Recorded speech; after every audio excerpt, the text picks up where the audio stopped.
Close your eyes. Feel the glow of a computer screen in a dark dorm room. Hear the rhythmic clicking of keyboard keys and the hum of an old desktop tower. Smell the energy drinks and cold pizza scattered across a desk. You are no longer where you were. You have stepped back to February 4th, 2004, to a Harvard dorm room where a 19-year-old sophomore is about to change the world. Tonight, we witness the birth of something that would connect billions. Before the Senate hearings, before the billions of dollars, before the controversies, there was just a kid in a hoodie coding through the night, about to press launch on a simple website called the Facebook. This is not a story of success or empire. This is a story of that final quiet hour before everything explodes. When the code is written, the server is ready, and all that's left is to click one button and hope it works. Let the Harvard dorm room materialize around you. Let the computer screen illuminate the darkness. And let this story carry you into that sleepless night when Facebook was born. Harvard University, Kirkland House, Room H, 33, February 4th, 2004, 11:47 p.m. Mark Zuckerberg sat hunched over his laptop, his face illuminated by the blue-white glow of the screen. Empty cans of Red Bull formed a small pyramid on his desk. A half-eaten slice of pepperoni pizza sat on a paper plate, forgotten hours ago. His roommate, Dustin Moskovitz, dozed in the chair beside him, occasionally jolting awake to check the code. The room was a typical college mess. Clothes on the floor, textbooks piled haphazardly, posters on the walls. But the laptop screen showed something that would soon be worth billions. The homepage of the Facebook.com. Mark's fingers hovered over the keyboard. The code was done. The server was configured. Everything was ready. All he had to do was push the site live. But he hesitated. "Dude, just launch it," Dustin mumbled, rubbing his eyes. "We've checked it like 50 times. It works." "I know," Mark said quietly. What if no one uses it?" Dustin laughed. "Then we wasted a week of our lives and move on. That's college, man. Everything's an experiment." Mark didn't respond. He was staring at the screen, at the clean blue and white interface. It was simple, almost too simple. A profile page, a friends list, a wall for posting. Nothing revolutionary. Sites like Friendster and MySpace already existed. But this was different. This was just for college students. Just for Harvard, at first. Exclusive. Real identities. Your actual friends, not random strangers from the internet. The idea had consumed him for months. Ever since FaceMash, that controversial site he'd made that let students rate each other's attractiveness. That had gotten him in trouble with the administration, threatened with expulsion. But it had also proven something. People were desperate to connect online. They wanted to see each other, compare themselves, share their lives. FaceMash was crude, mean-spirited, but it showed the hunger. The Facebook would be different, better. A tool for connection, not comparison. At least, that's what Mark told himself. The room was quiet except for the hum of the computer and Dustin's occasional snore. Outside, Harvard Yard was dark and cold. February in Cambridge was brutal. Snow piled against buildings, wind cutting through coats. Most students were either studying or partying. No one knew that in this small dorm room, something was being born. Mark thought about the journey that led here. Growing up in Dobbs Ferry, New York, the son of a dentist and a psychiatrist, obsessed with computers from age 12. Building little programs, games, messaging systems.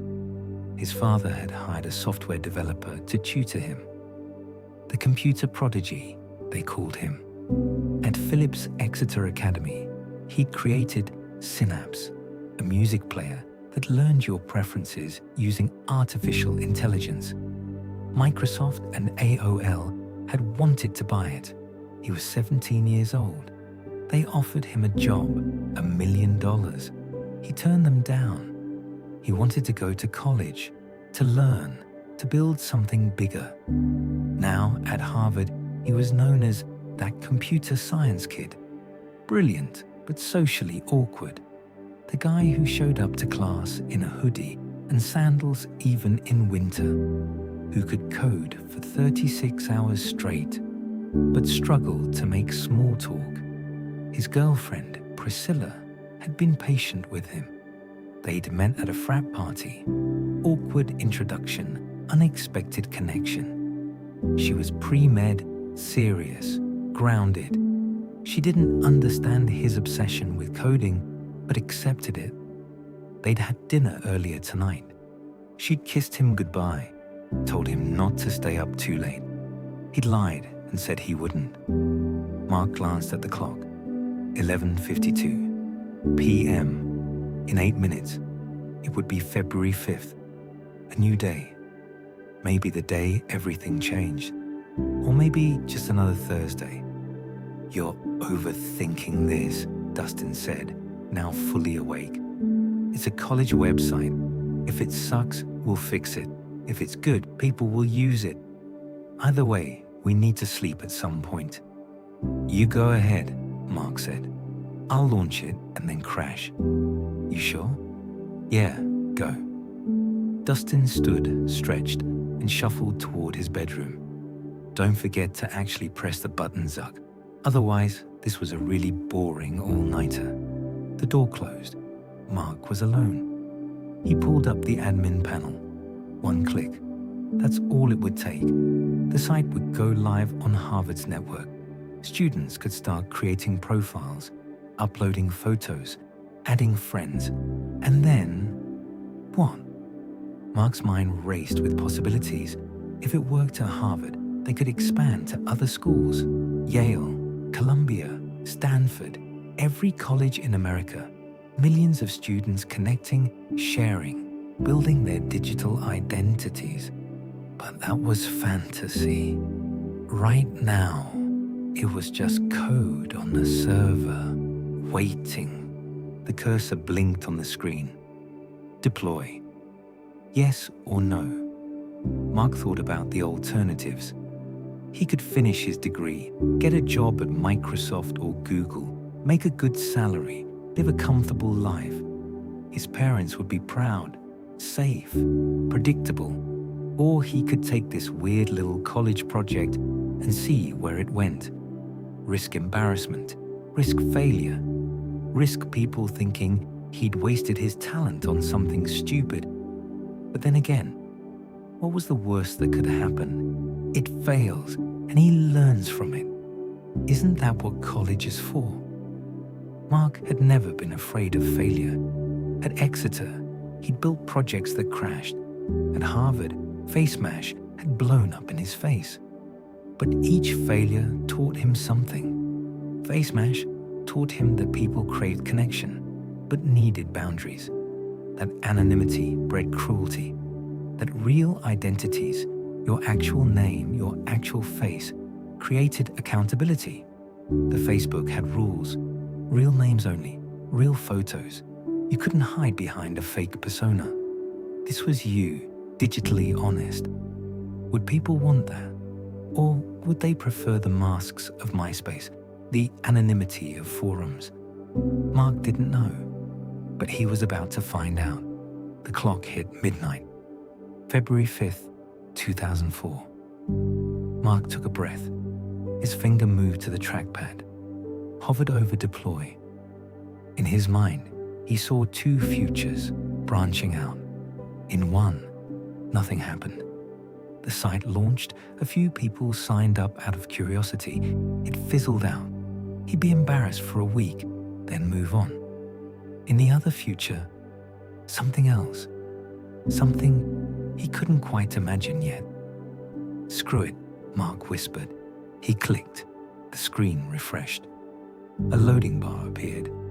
50%, 75%, 100%. And then, "The Facebook is now live." Mark stared at the message. His heart pounded. It was done. The site was out there, accessible to anyone with a Harvard email address.